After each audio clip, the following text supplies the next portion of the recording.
नमस्कार। BEd second year third paper और हम लोग पाठ्य सहगामी क्रियाओं के जो क्रियाकलाप है उनके बारे में बात कर रहे थे। उसके अंतर्गत हम लोगों ने साहित्यिक क्रियाओं के बारे में देखा, नाटक और जो संगीत कलाएं होती हैं उनके बारे में बात की। आज हम लोग खेलकूद तथा शारीरिक व्यायाम जिसके कुछ मुख्य बिंदु हैं वो हम लोगों ने पढ़ लिए थे, उसके बारे में चर्चा करेंगे कि जो पाठ्य सहगामी क्रियाकलाप होते हैं उसके अंतर्गत खेलकूद और शारीरिक व्यायाम कौन कौन से करवाए जाते हैं और उनसे क्या लाभ होता है, इसके बारे में हम लोगों ने चर्चा कर ली थी। नेक्स्ट हम देखेंगे कि इनका उद्देश्य क्या होता है।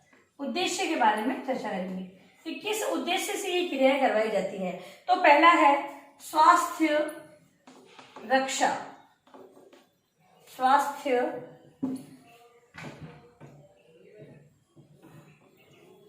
स्वास्थ्य रक्षा मतलब कि इससे क्या होता है, ये सारी क्रियाएं करवाने से बालक के जो स्वास्थ्य है वो ठीक रहता है, या फिर यह कहें कि हमारे शरीर को स्वस्थ रखने के लिए ये सहगामी क्रियाएं लाभदायक होती है। फिर है स्वस्थ आदत का विकास। स्वस्थ आदत का विकास,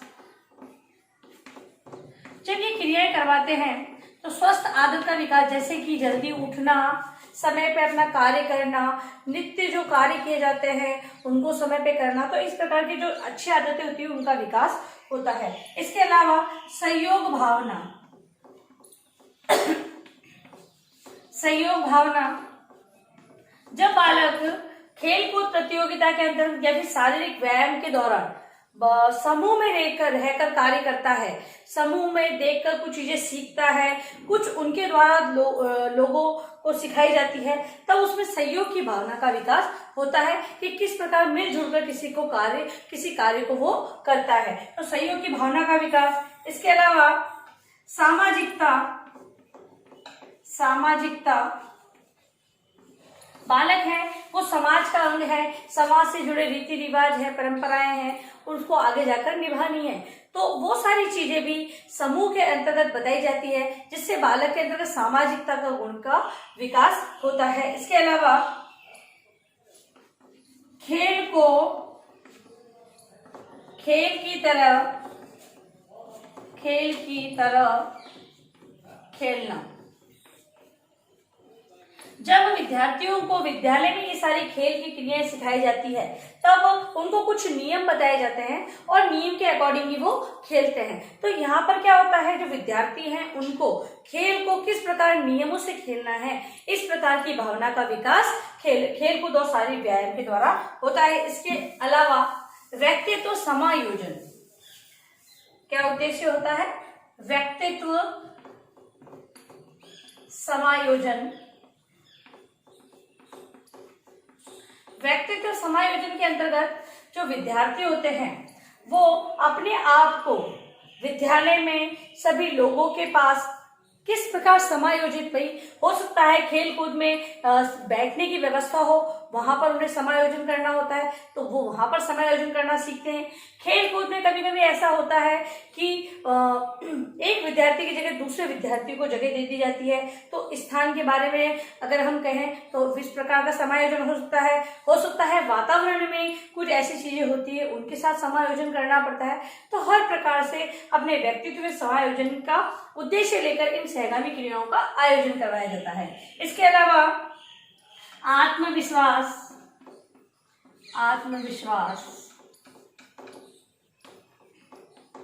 धैर्य,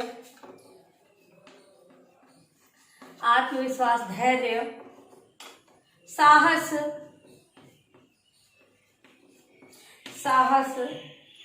दूरदृष्टि, सूझबूझ,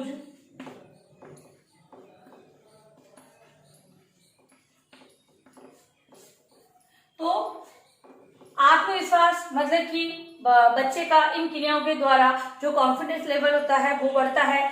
धैर्य कि किस प्रकार किसी कार्य को शांत रहकर और पेशेंस के साथ किसी कार्य को करना, साहस यानी कि हर कार्य को करने के लिए तत्पर रहना, और दूरदृष्टि यानी कि छोटी सोच न रखकर विस्तारित सोच या व्यापक सोच को विकसित करना, और सूझबूझ मतलब किसी भी कार्य को करते वक्त पहले सोचना समझना फिर उस कार्य को करना।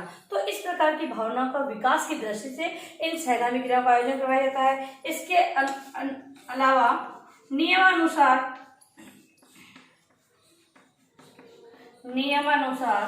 कार्य करना, मतलब कि जो विद्यार्थी है वो नियमों में रहकर नियमों का पालन करते हुए किसी भी कार्य को करता है। तो ये सारी चीजें थी उद्देश्य में, मतलब कि जो खेल को तो शारीरिक व्यायाम है उसमें इन उद्देश्यों को ध्यान में रखकर इनका आयोजन करवाया जाता है। अब है आयोजन में कठिनाइयां। आयोजन में कठिनाइयां। अब जब ये सहगामी क्रियाएं मतलब कि खेलकूद और शारीरिक व्यायाम आयोजित करवाए जाते हैं तो उनमें कौन कौन सी समस्याएं देखने को मिलती है, तो उसके अंतर्गत प्रशिक्षित शिक्षकों की कमी, प्रशिक्षित शिक्षकों की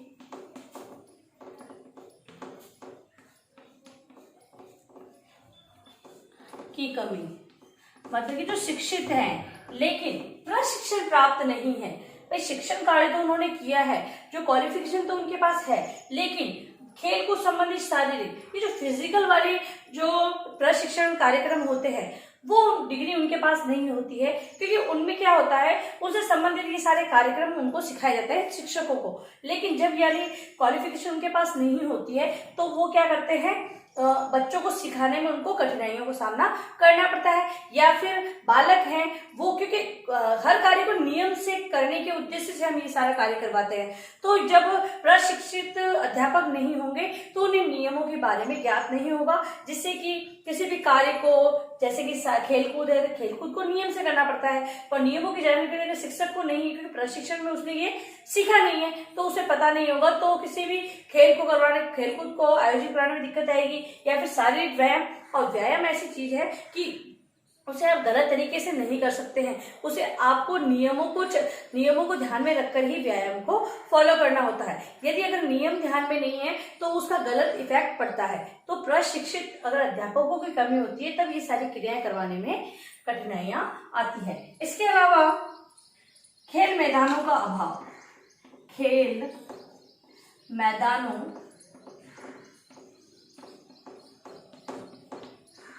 का अभाव। दूसरी समस्या सामने ये आती है कि प्रधानाचार्य भी है, विद्यार्थी भी रुचि लेते हैं, लेकिन जब मैदान हमारे पास उपलब्ध नहीं है विद्यालय के पास तब ये सारी क्रियाएं करवाने में समस्या आती है, क्योंकि इनके लिए स्पेस चाहिए होता है। क्योंकि अगर खेलकूद आयोजित करवाई जा रहा है तो अगर इंडोर और आउटडोर दो प्रकार के गेम होते हैं, आउटडोर जब गेम करवाए जाते हैं वहां पर अगर हम बात करें मैदान हमारे पास उपलब्ध नहीं है तो किराए से लेना, फिर उनको किराया चुकाना, बच्चों को वहां ले जाना, तो बहुत सारी समस्या होती है। तो खेल मैदान के अभाव के कारण भी ये समस्या देखने को मिलती है। इसके अलावा वित्तीय संसाधनों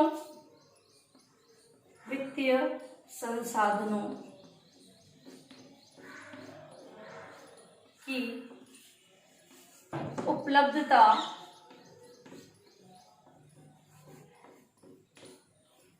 न होना। अब जब ये सारे प्रोग्राम आयोजित तो करवा लिए थे लेकिन वित्तीय साधन जो धन प्राप्ति करने के साधन है वो उपलब्ध नहीं होते तो ये सारी क्रियाएं करवाने में परेशानी आती है। इसके अलावा रुचि का अभाव, और कहीं कहीं पर क्या होता है अगर रुचि बोले तो विद्यार्थी कहीं पर रुचि नहीं लेते हैं, कहीं पर अध्यापकों की रुचि नहीं होती है, और कहीं पर प्रधानाचार्य अपनी रुचि न दिखाते हुए, क्योंकि उनका ये रहता है कि हमें हमारा रिजल्ट अच्छा करना है, हमारी जो शैक्षिक निष्पत्ति है उसको अच्छा दिखाना है, तो प्रधानाध्यापक ये सारी क्रियाएं कराने में आनाकानी करते हैं या फिर मना ही कर देते हैं, इसलिए भी दिक्कत आती है। तो रुचि का अभाव। इसके अलावा समय विभाग चक्र में कम स्थान, समय विभाग चक्र में स्थान न देना, स्थान न देना। देखिए, समय विभाग चक्र में मैंने पहले आपसे बात की थी कि जब टाइम टेबल का निर्माण किया जाता है तो आगे का कालांश जो जीरो कालांश कहलाता है या फिर जो अंतिम कालांश जो खेल कूद के लिए रखा जाता है, उसकी व्यवस्था नहीं होती है, तब ये सारी क्रियाएं करवाने में दिक्कत आती है। भाई बच्चा आया, आते ही आपने कोई 2 मिनट से संबंधित प्रार्थना करवा दिया, बच्चों को पढ़ाई में लगा दिया, तो ये समय कहाँ रहा कि बच्चों को खेल कूद या शारीरिक व्यायाम करवाया जाए। मोस्टली शारीरिक व्यायाम है वो बच्चों को मॉर्निंग में ही करवाया जाता है, जब बच्चे विद्यालय आते हैं तभी उनको करवाया जाता है। और खेल कूद की बात करें तो अंतिम कालांश भी रखा जा सकता है, लेकिन कहीं कहीं पर विद्यालयों में इन कालांशों की व्यवस्था नहीं होती है, समय सारणी में इन कालांशों को नहीं बांटा जाता है, तब दिक्कत आती है इन सारी क्रियाओं को आयोजित करवाने में। तो अब हमने ये देखा, सबसे पहले जो हमें लास्ट वीडियो था उसके अंदर खेल कूद था, शारीरिक व्यायाम क्या होता है, उससे क्या लाभ है, उसके बारे में हमने चर्चा की। और आज हमने इसके उद्देश्य और इससे संबंधित जो कठिनाइयों का सामना करना पड़ता है उसके बारे में बात की। यानी कि अगर देखें तो ये क्रियाएं विद्यालय में आयोजित करवाई जाती है, जिससे कि बालकों के जो मानसिक शारीरिक मतलब सर्वांगीण विकास में ये सारी चीजें सहायक होती है। और समस्याओं की यदि बात करें तो बहुत सारी समस्याएं भी हमें फेस करनी पड़ती है इन क्रियाओं को करवाने में। अब है जो अगला टॉपिक हमारा है वो है छात्र संघ या परिषद। छात्र संघ या परिषद, छात्र संघ या परिषद। ये छात्र संघ और परिषद क्या होता है? जब विद्यालयों की अगर हम बात करें तो विद्यालयों में छात्र नेता के रूप में किसी बालक को चुना जाता है और उससे संबंधित बच्चों को सदस्यों के रूप में चुना जाता है। ये छात्र संघ और छात्र परिषद है, वो किसी भी प्रकार की समस्या होती है तो वो प्रधानाचार्य के पास प्रस्तुत करते हैं, या फिर किसी कार्यक्रम का आयोजन करवाना है तब भी बैठक लेते हैं, बैठक के अंतर्गत सारी चर्चाएं करते हैं और फिर प्रधानाचार्य के पास प्रस्ताव लेकर जाते हैं और फिर कार्यक्रम का आयोजन करवाया जाता है। तो ये अगर हम बात करें कि ये किस बच्चों के लिए किस प्रकार लाभकारी, तो बालक है वो आगे जाकर नेतृत्व करेगा किसी भी कार्य का, तो नेतृत्व क्षमता का विकास इनके द्वारा होता है। यदि हम बात करें तो समूह में कार्य करने की भावना इनके द्वारा उत्पन्न होती है बालकों में। तो छात्र संघ की अगर हम बात करें तो इस प्रकार का एक समूह जहाँ पर एक नेता को नियुक्त किया जाता है, उस नेता के द्वारा अलग अलग कार्यों को किया जाता है, मतलब कि विद्यालय के हित में रहकर, विद्यार्थियों के हित में रहकर इन कार्यों को किया जाता है। थोड़े से बिंदुओं के माध्यम से देखेंगे कि छात्र संघ या परिषद, छात्र परिषद को विद्यालय, छात्र परिषद को विद्यालयों में विभिन्न नामों से पुकारा जाता है, विभिन्न नामों से पुकारा जाता है।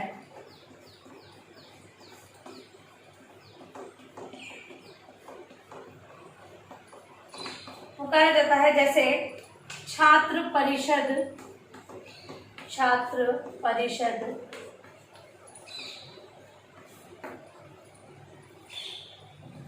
Parliament, parliament. इसके अलावा है छात्र संघ। इन्हें 3 नामों से पुकारा जाता है। नेक्स्ट है सन 1953 में, सन 1953 में सेंट्रल इंस्टीट्यूट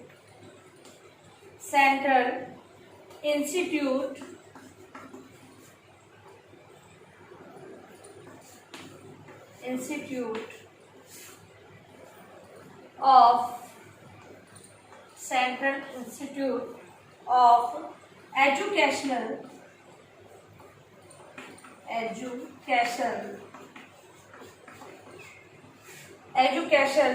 में छात्र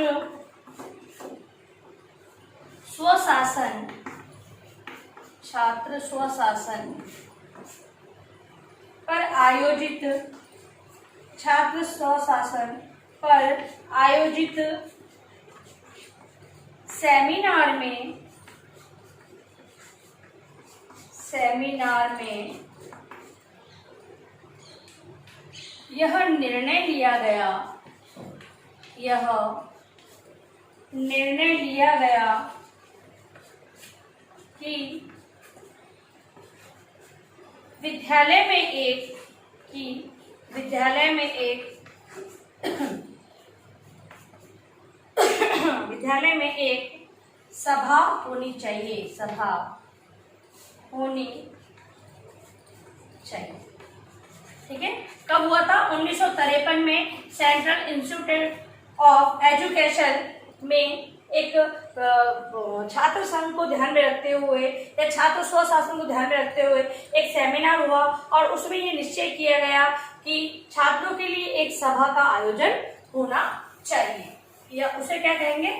छात्र परिषद या छात्र संघ कहते हैं। जिसका निर्माण कौन करेगा भाई? इसका सिलेक्शन कौन करेगा? तो अध्यापकों द्वारा निर्मित की जानी चाहिए। और इसका ये छात्रों का ही समूह होगा, छात्र संघ है ना, तो छात्रों का समूह ही होगा, लेकिन सिलेक्शन किसके द्वारा होगा? तो अध्यापकों द्वारा होगा। इसका निर्माण विद्यार्थियों द्वारा,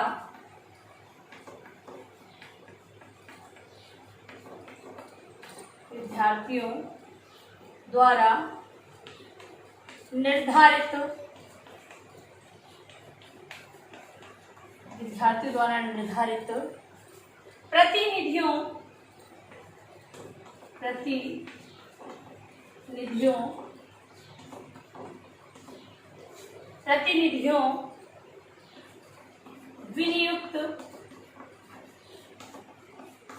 विनियुक्त सदस्यों द्वारा हो, सदस्यों द्वारा। ठीक है, अब इसके अंदर इसका निर्माण विद्यार्थियों द्वारा निर्धारित प्रतिनिधियों और विनियुक्त सदस्यों द्वारा हो, क्योंकि जब किसी को भी नेता, छात्र संघ का नेता बनाया जाएगा तो उसके लिए सभी विद्यार्थी भी मतलब कि पक्ष ले कि हाँ इसे नेता बनाना चाहिए, तो इसी आधार पर विद्यार्थियों द्वारा निर्धारित विनियुक्त सदस्यों द्वारा होगा। फिर है विनियुक्त सदस्य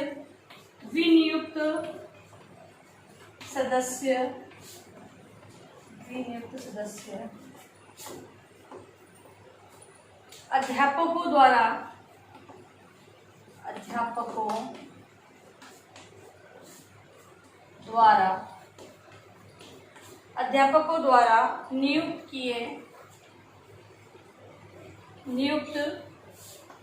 किए जाने चाहिए,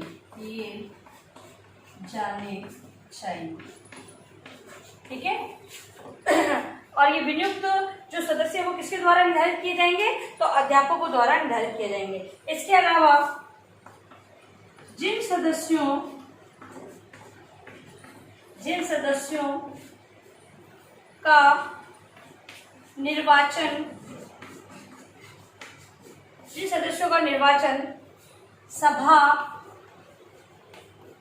निर्वाचन सभा के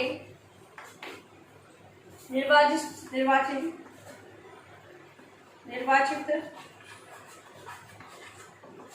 सदस्यों द्वारा किया जाए। देखिए, बात बताती हूँ मैं आपको कि सबसे पहले विद्यार्थियों के समूह में से विद्यार्थी चुनेंगे कि इन्हें विनियुक्त किया जाए, फिर वो विनियुक्त होंगे जिसमें से एक नेता बनेगा, और नेता द्वारा फिर जो समूह में से जो नेता बनाया जाएगा उसी के द्वारा कि भी इन सदस्यों को कमेटी में लिया जाए, तो वो सारी कमेटी बैठेगी और उसमें सदस्यों का चुनाव किया जाता है इसके अंतर्गत। अब है ये सब किन कार्यों को देखेंगे, मतलब कि इनके द्वारा क्या क्या कार्य किए जाएंगे उसके बारे में हम लोग बात कर लेते हैं। तो अनुशासन संबंधी व्यवस्था देखी जाएगी। इस संघ द्वारा अनुशासन, भाई ये स्वयं के अनुशासित रहेंगे और विद्यालय में भी अनुशासन बनाने के लिए कार्य करेंगे, और बहुत सारे जैसे कि जहां पर अनुशासनहीनता की जा रही है तो वहां पर ये एक्शन लेंगे, प्रधानाचार्य को सूचित करेंगे, अध्यापकों को सूचित करेंगे, इस प्रकार की कार्रवाई की जाएगी। इसके अलावा स्वास्थ्य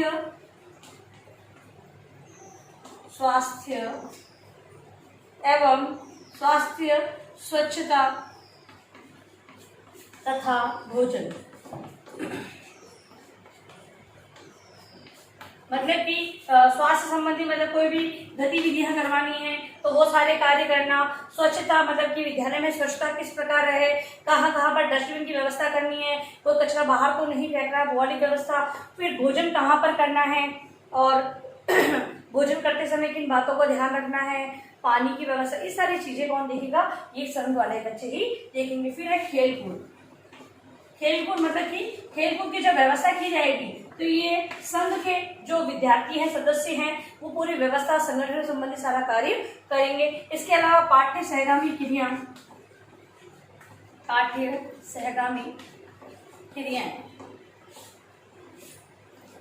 पाठ्य सहगामी क्रियाओं का किस प्रकार ये कार्य करेंगे, तो पाठ्य सहगामी क्रिया जब आयोजित की जाएगी तो उनकी व्यवस्था करना, उससे संबंधित जो कार्य होगा वो सारा कार्य ये करेंगे। इसके अलावा सामाजिक कल्याण से संबंधित, सामाजिक कल्याण,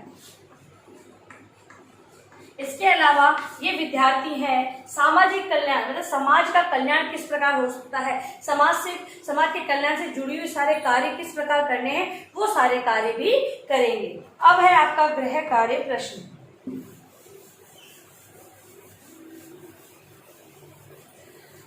गृह कार्य प्रश्न,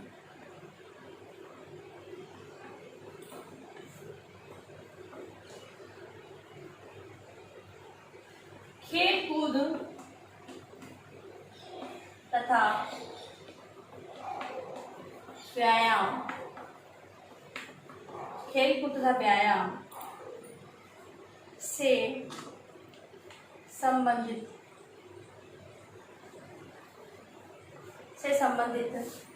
उद्देश्य एवं आयोजन में कठिनाइयों को बताइए। भाई पहले तो आपको उद्देश्य बताने हैं और फिर अगर ये खेलकूद प्रतियोगिता जब आयोजित की जाती है तो कौन कौन सी घटनाएं तो उसके बारे में बताना है। और दूसरा प्रश्न है छात्र संघ या परिषद से क्या अभिप्राय है, क्या अभिप्राय है। ये दो प्रश्न आप लोगों को गृह कार्य के रूप में करके लाने हैं। और अंत में आप लोगों से निवेदन है कि आप लोग जब भी घर से बाहर जाए तो मास्क पहने या फेस को कवर करके जाए, बाहर जाते हैं तो सोशल डिस्टेंस को मेंटेन करें, यदि आप सार्वजनिक स्थल पर जाते हैं तो हाथों को बार बार सैनिटाइज करते रहें। सुरक्षित रहें, सभी का ध्यान रखें। धन्यवाद।